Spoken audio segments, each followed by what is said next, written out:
Hello, everyone, and welcome to the quarterfinals of the Charlotte Open weekend here on the SCG Tour. Cedric Phillips and Craig Krempel's here in the booth. Nick Miller is down in the sideboard, checking out those feature matches. As you can see him behind Chris Castro-Rappl, number 8 overall seed, playing Living End against Greg Gentile, number 1 overall seed, playing Eldrazi Tron.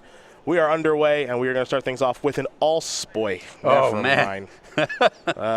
Well, game 1 might not take too long, folks, with a Relic of Progenitus and a Chalice for 0 against Living End. This might be Chris's worst matchup. Yeah, and Chris needs to get both of those cards off of the board. And he only has that one beast within in the main deck. Yep, we might be in hard cast creatures mode. The old Deadshot Minotaur. Okay. So this is what he needs to have happen, right? Yeah. Which is Greg kept the land with very few lands. And now all of a sudden, maybe he doesn't draw a second land for that expedition map for a little while. Maybe we can get some things done here. I'm a little surprised to see Chris not cycle anything there. This is such a tough spot for him. He has to start casting creatures. So to me, I'd want to keep cycling until I had a pretty good mass of lands in my hand. And he did not choose to cycle anything on turn 1. Yeah, we got to play what we like to call a little bit of limited magic now with Living End, which is, all right, Desert Ceradon, Yeah. let's do this. Deathshot Minotaur and friends. But you got to cycle some of those to be able to cast them. So for Greg, no land once again. Desert Ceradon, a new one from Amonkhet will be cycled. Wouldn't be afraid to cycle any Street Wraiths here, all that good stuff. Got to get to those lands to be able to cast those spells. Now, any main deck copies of Fulminator Mage here? Yes, 2 copies. Okay, all right. Those would be spectacular to hit. Also, just it can start at 3 mana. He can start getting things on the board. Now would be a great time for a Fulminator Mage. I will say that. Fair Macabre. Hey, Windrake, let's go. Yeah, there's no shame here. Yeah. Can't be too proud. Relic Progenitus is going to take care of Desert Ceradon. Greg will draw another expedition map. Oh, what a tease. Pass the turn back. Now, it's funny, is if Greg draws one of the Tron pieces he's missing, a mine or a power plant, Expedition Map finds the other one, all of a sudden he's got 7 mana. Yep. So he can break out of this pretty quickly. So, Chris, you better get moving. Yeah, from 1 to 7 in just 2 turns. Fairy Macabre in. Greg's going to fall down to 18. See if Chris has got another play here. It's a Grove of the Burn Willows. Okay, do we have an Architect? Oh, this will work. We're going 5-drop. All right, Street Wraith, we have our plan. We are going limited beatdowns, folks. Greg better draw a land real soon. I don't think that's a land. This is unreal. And it was a Mind Stone, another tease. Oh, my goodness. Chris is going to draw. He's got another Simian Spirit Guide, but more importantly, he's got another land to cast another Street Wraith. We're coming in for 5. Greg's going to fall down to 13. It might be time to blow that Relic. Yeah, I think he has to cycle this Relic. Blood Crypt's going to end the battlefield untapped. Yeah, I think he had to actually cycle it last turn. As soon as the opponent starts playing 5-drops. Oh, yeah. The big Ceradon will be hit with a Dismember, but Greg is going to have to pay 4 life to cast it, so he's going to fall down to 9. Is it a land? It needs to be right now. It is. This is unreal. Crack this. This game is over. Yeah. This game is over. Well... It kept an opening hand with Relic and Chalice game 1. Relic has not been killed. Chalice will never be killed. But what can stop Street Wraiths? Yeah, man. What can stop Street Wraiths? Nothing. Nothing can stop Street Wraiths as Chris Castro-Rappl is going to win game number 1 here over Greg Gentile. Greg understandably looks rather crestfallen here. Living End up a game over Eldrazi Tron. This might be one of Eldrazi Tron's best matchups. Yeah. I mean, and that start is an A+ start. You keep every time. Yeah, you're okay just missing 2 or 3 land drops. 1 or 2 land drops maybe. When you go Relic plus Chalice, keep 1 lander, and then play Expedition Map, yeah, I'm going to keep. Yeah. And I'm going to win a high percentage of the time. That percentage, that 1 or 2%, well, that just came up this game. It did. To the sideboards we are going to go. We'll start with Greg, who is maybe he's running bad now all of a sudden. 3 Surgical Extraction, 2 Grafdigger's Cage, 2 Hangerback Walker. The one-ofs are Batterskull, Emrakul, the Promised End, Basilisk Collar, another copy of Chalice of the Void. That's the 4th one in the sideboard. Pithing Needle, Ratchet Bomb, Warping Whale, which can counter Living End, and a Platinum Angel. Yeah, I expect this Warping Well to come in. I expect the Chalice of the Void to come in. It's going to be a little bit interesting. Surgical Extraction is not great against the Living End deck, but potentially you might want to bring in 1 or 2 copies depending on how many cards he wants to take out of his main deck. Yeah, I think he's got enough bad cards to take out, right? And you're like, maybe all of us isn't that bad. It's tough to say. This is a strange matchup, which we aren't super familiar with because they're 2 more fringe decks. You know, all it does seem like it could have its spots where it's pretty good, but I can definitely see situations where it's just a big stinker as well. It is very expensive. Yes. So it wouldn't surprise me if it's not great. That would make some sense to me. For Chris, who I'm sure can't believe he actually won Game 1, 3 Ricochet Trap, 3 Ingot Chewer, 2 Shriek Maw, 2 Dead Gone, 2 Fulminator Mage, 2 Beast Within, and a Brindle Boar.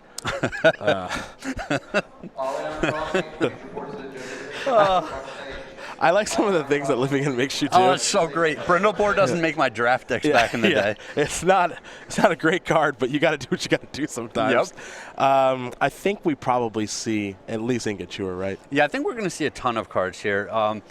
Some of his main deck cards, the main deck Fairy Macabres are not good against Eldrazi-tron.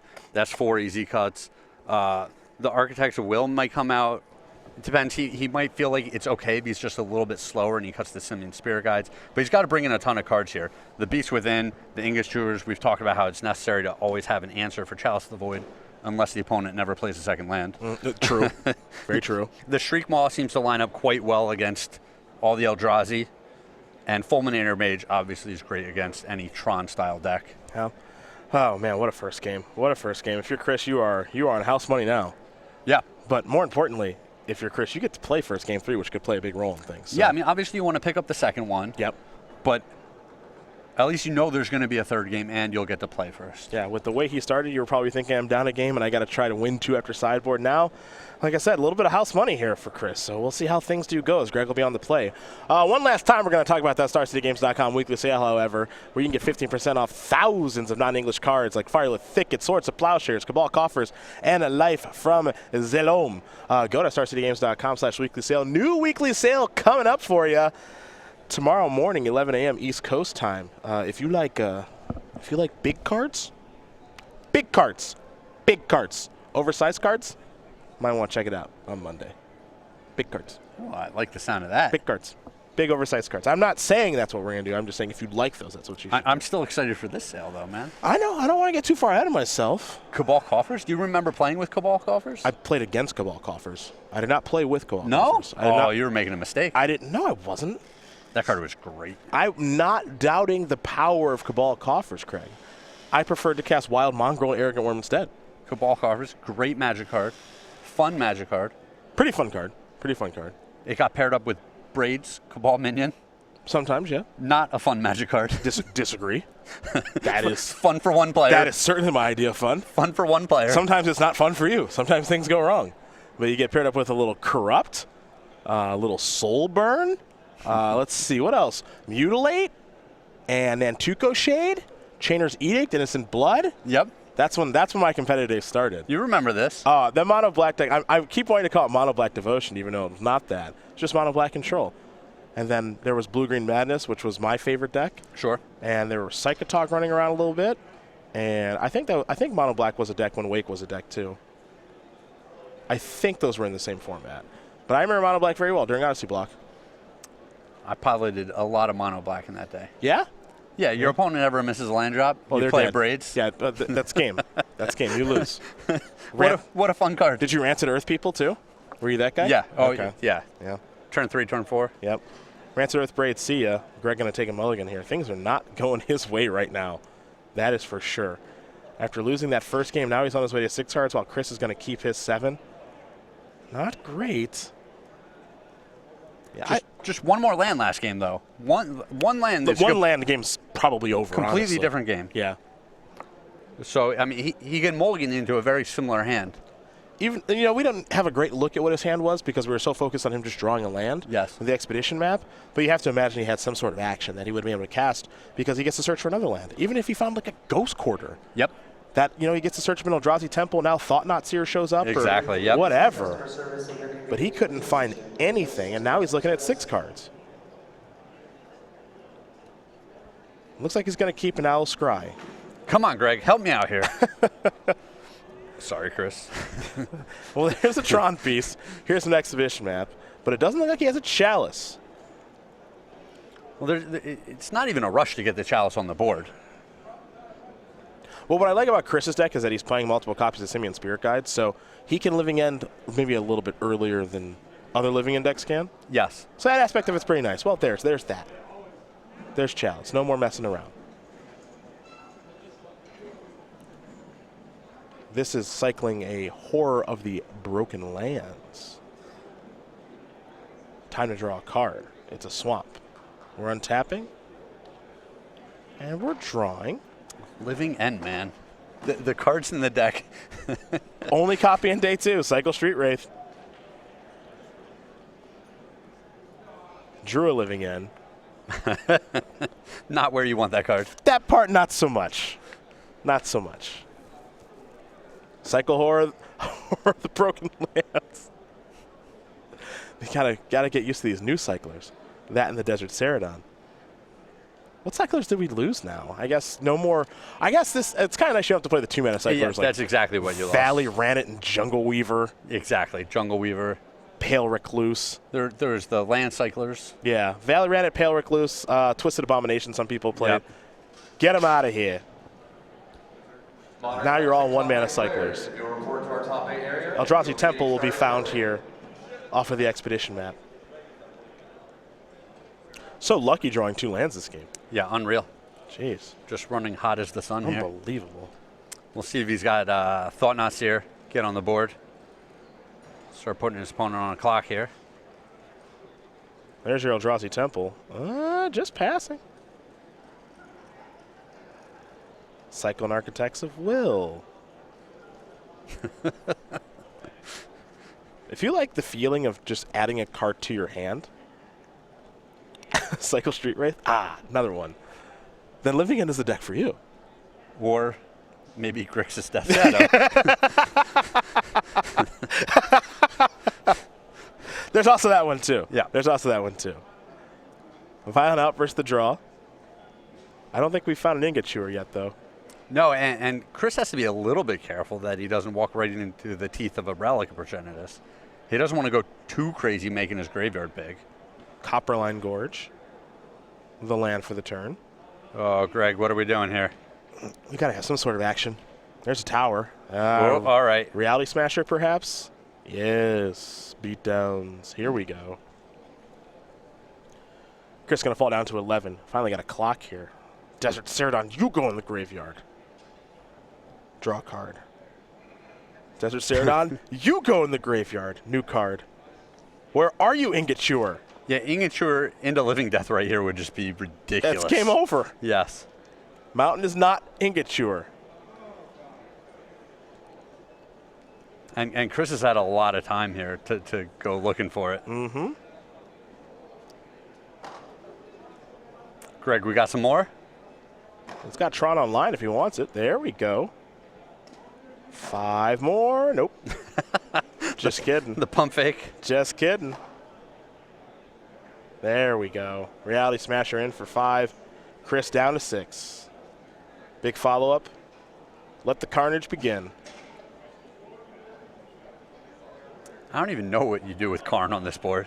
I probably just ice a land because my opponent has so many cards in hand that it doesn't matter. Yeah, but icing a land doesn't matter a whole lot either. No, neither is good.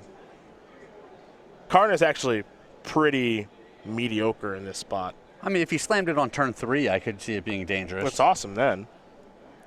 But yeah, the mid-game Karn in this matchup is not exciting. All right, there's a Copperline Gorge. There's a Battlefield tap. Pass the turn back over to Greg. Greg's going to draw.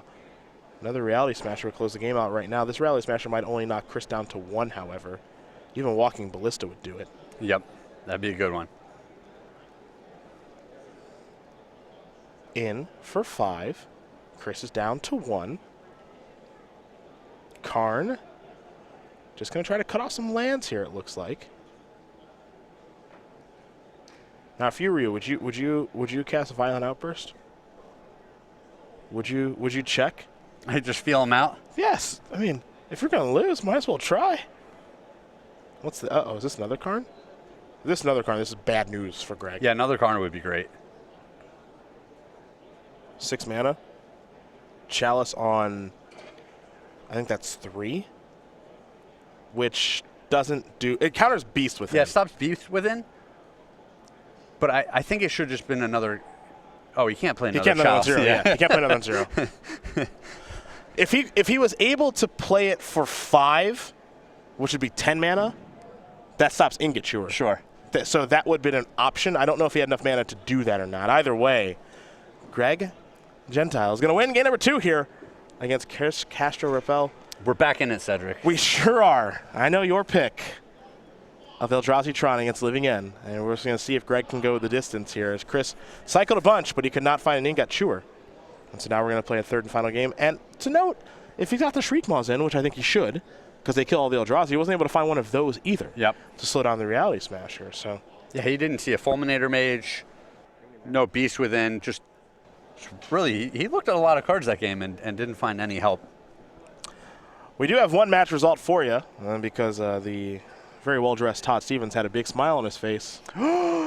He's done it. He's done the impossible. He has broken the quarterfinal streak. He beat Travis Speth.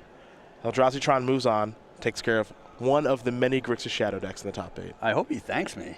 Oh, this is on you now. I picked the man. You did, so he should thank you. I'll let Todd know that he should thank you. Yeah. Okay, got it. I did this for him. I got it. He needed this. Finally off the schneid into the semifinals is the very well-dressed Todd Stevens, so congratulations to him. He'll play the winner of Evan Whitehouse and Andrew Jessup here in just a moment as we see if we can find some more match results. But while we wait, let's talk about the StarCityGames.com YouTube page, shall we, where you can go back, you can watch replays of this tournament. Who wouldn't want to do that? Right, because we've had some awesome matches to watch. You can go watch Split Second, hosted by Star City's own Jeremy Knoll. You can watch the Versus Series with Brad Nelson, Todd Anderson, Tom Ross Merriam, who's in the top 8 here this week, and Michael Majors. We got Commander Versus with Jeremy Knoll, the American Dream, Stephen Green. John Suarez, who I know is watching, so I hope he can feel the distaste in my voice. And Justin Parnell, who I'm a huge fan of. Huge fan. You were just huge fan of. Magic Online playtesting, Jerry Thompson, R.A. Lack, Sean McLaren. Yeah, I don't even know what to say. You're a little bit sweet, a little bit sour over here. Yeah, it's up and down. It's like just a roller coaster. Spreading it around. It's the best of the SCG Tour as well. YouTube.com/StarCityGames. Become one of over 117,000 subscribers. We got our other results here because this quarterfinals, they're moving. Greg, excuse me, Craig, not Greg. Let me go and fix this. Craig. You called me Greg? Craig picked Evan Whitehouse, but Andrew Jessup won 2-0. So is this the first time you've met me? There goes your flawless victory streak. Yeah, I went 5 for 7 2 weeks ago. And as for Ross Merriam, he was able to dispatch Mark Stanton. So, folks, we are down to only one Grixis Death Shadow deck. And this is moving along quickly here. We are moving and grooving. It's game number 3 between Greg, not Craig, and Chris. Will be underway here in just a moment. You know what? I'll be honest with you. I'm actually, every time we come back from a commercial break and introduce ourselves, I've had to think about not saying Patrick Sullivan all 15 times today. I'm dead serious. Well, Nick Miller dinged me with it 2 weeks ago. Did he? During the exit. Nice. Yeah. Nice, yeah. Every time I'm just like Cedric Phillips and Craig Krempels here in the booth. Just have to, my brain's hardwired. It's hardwired. Patrick Sullivan, that's what everyone else wants, right? But yeah, here we go. I don't blame him. At least I haven't said Greg until just now. So that's good. Appreciate it, man. No problem. Big favor. A Desert Ceraton is what Chris is cycling. For Greg, he started off with just an Urza's Power Plant. So no Chalice, no Relic to start here for Greg. I'm curious what the hand is. Here's another Blackleaf Cliffs for Chris. I think it might be a Tron hand. It better be a Tron hand. Yeah, I agree, because if he's keeping a hand with no interaction, it better have Tron in it. Going to cycle a Horror of the Broken Lands, and now cycle an Architects of Will. And even if it is a Tron hand, he better have a Warping Wail here, or he's in a whole boatload of trouble anyway. Warping Wail would make some sense if he kept that. Yeah. Uh-oh. Oh, mama. Can't Warping Wail that. Which land you want to kill? Power plant or mine, Craig? What's your favorite artwork? I don't like either one of those, actually. But if I had to pick one, I kind of want to go towards the power plant. So do you pick off your favorite artwork? Yes. I love this. Rolling dice is great. Yes. Who knows? Was that for the match? Yeah. Stop. Did they both just get disqualified here? Bad roll. Bad roll. Yeah. Bad roll. Just terrible decision by Chris there. Really bad. You got to get a read on your opponent that they've got another the same piece. Yeah, he could have rolled so much better there. Mm-hmm. But here we are now. Punt it again. Here's a Bloodstained Mire. Got to be worried about Warping Whale because it can counter sorceries. It's kind of like the hidden mode on that card. Now you can see Chris's hand. He does have a Violent Outburst in hand. He's going to pass the turn back. So surgical. Okay. Okay, and we weren't sure if he was going to bring this card in. And this is why. You see here, all right, he's got 4 different creatures in this graveyard. Does it really matter which one you get? Mm-hmm. So yeah, this is interesting because if Greg doesn't have a Warping Wheel, you have to imagine he kept a hand with Warping Wheel, right? He's got no Chalice, no Relic. I would have to think Warping Well is going on here. Otherwise, he's just asking for it. And even if he has one, he's in a position where he has to have Tron to start casting spells because he has to leave the mana up for the Warping Well basically for the rest of the game. Yeah, it's very true. So Fulminator Mage is the weapon of choice here for Greg. And you can see Warping Whale. Exile target creature with power or toughness, 1 or less. That comes into play a lot with Legacy. With various creatures. That's why that card's good in Legacy Eldrazi. Counter target sorcery spell. Living End, even though it can be cast at instant speed via Violent Outburst, it's still a sorcery. And then, of course, you can make a little Eldrazi sign if you like. And Greg decided to go after Fulminator Mage, so he's going to pull the rest of those out of Chris's deck. Yeah, we don't have to worry about that guy anymore. Mm-hmm. Only 40 more creatures to worry about.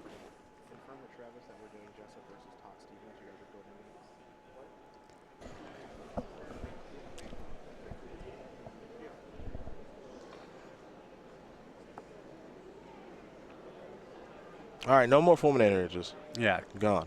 All right, Greg, let's have the Tron here. Let's have that Warping Whale.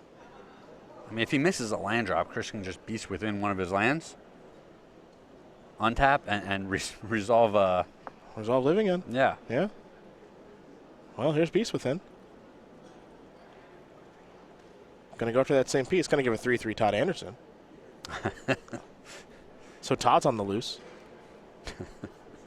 No accents this time. No, no accents. No accents.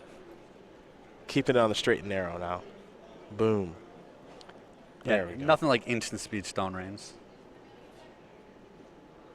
All right, there's Cavern of Souls. We'll see what this is naming. We've seen it named Construct, and we have seen it name Eldrazi over the course of this weekend, so we'll get confirmation on that in a second. Demonic Dread the draw. And Greg opted to name Construct. And now Living End is a position where he can try to go off twice. Yeah, all in one turn. One turn, end of the turn, and then on his turn, it doesn't matter. So here's a Violent Outburst on upkeep. A play that I kind of like.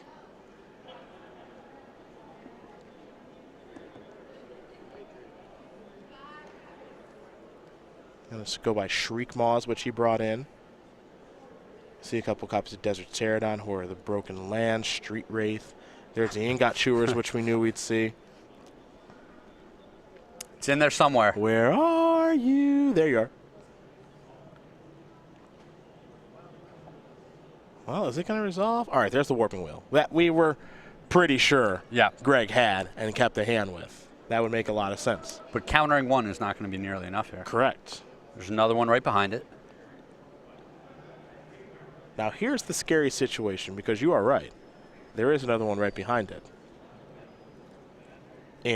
However, you do draw a card. Yeah, we have to make sure Greg drew a card for his turn. Yeah, I'm not sure if he drew a card for his turn. I don't think that he did, because this was an upkeep. Correct. This was upkeep on his upkeep Violent Outburst plus Living End, so I think that's why you see him calling a judge. But the point that I want to make is that, yes, we have another Living End coming up via Demonic Dread, most likely.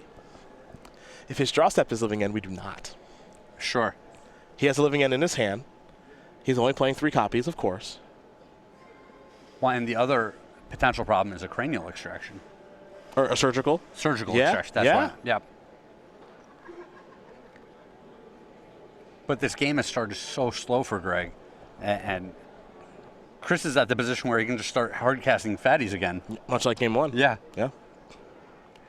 So they'll fix this. Greg just forgot to draw his card for the turn. Okay.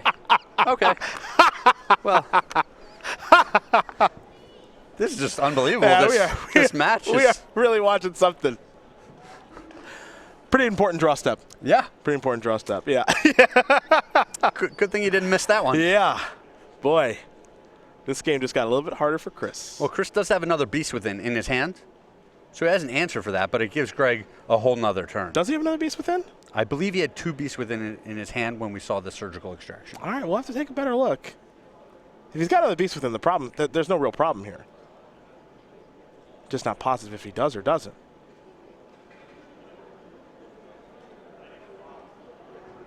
All right, time to untap. Ban, draw. Architects of Will.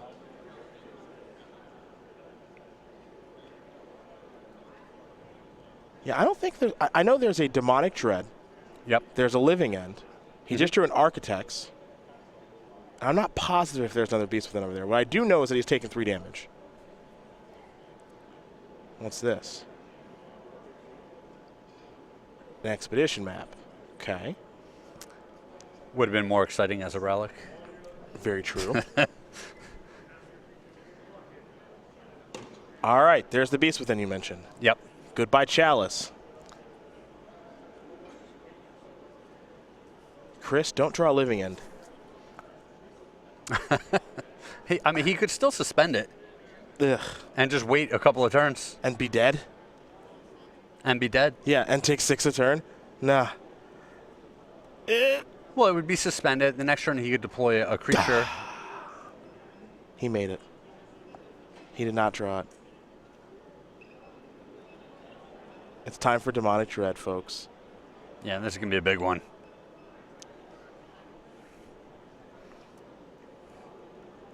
Now, one thing you can do, I learned this one from very popular Magic and Lunch streamer, Michael Jacob, is once you cascade into Living End, you put Living End on the stack, then you can start cycling. Yep. So he's going to hit a Living End, and then he can put Living End on the stack, says from Cascade, yes, I'm going to cast this, and hold priority, and cycle the Architects of Will that he has in his hand, and maybe hit another cycler as well. And that just protects him from drawing the Living End. Exactly. Yep. Where are you? There you are. Now, is that a trick that Chris knows? We'll see, but it does allow him to get another creature into the graveyard.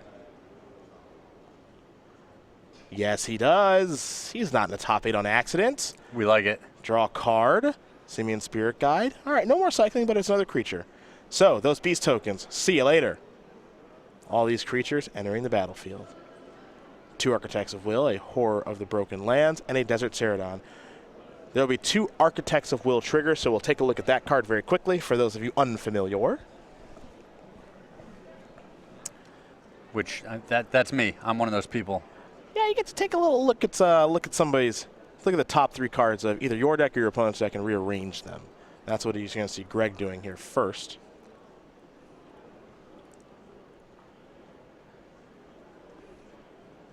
Look at top 3 cards, target player's library, put them back in any order. You get to cycle it. Pretty cool card. Artifact creature during the Esper days. Shards of Alara. Limited stinker. Not great. Cycling's good. Yep. Cycling's fine. 4 mana 3/3. Not great and limited. I don't remember if that was really powerful back in the day or not. Seems like, I mean, it's a hill giant. That's kind of hard to cast, but it being an artifact creature was nice. Sure. And if you're Greg, yeah, you got to sack this in the upkeep. You don't want to draw whatever stinker he left for you. Yep. Did want to know what they were, though. I can appreciate that. Looked like one was the relic. Yeah. Sweet. You can have that, man. Living End showing a little bit of resiliency here, folks. Able to work itself through Chalice and Relics and everything else. Yeah, come on, Greg. Draw step every turn. It's the best part of Magic. Drawing a card every turn. Don't forget. So now his outs are take 16, assemble Tron, and have all his dust? I think it's going to be more than 16, though. Well, if Chris has a cycler, it ends the game. It's a cycler, or it's a copy of Violent Outburst. Violent Outburst would also do it. That can do it, too. In we go. 6, 10, 16, cycle. And that's it.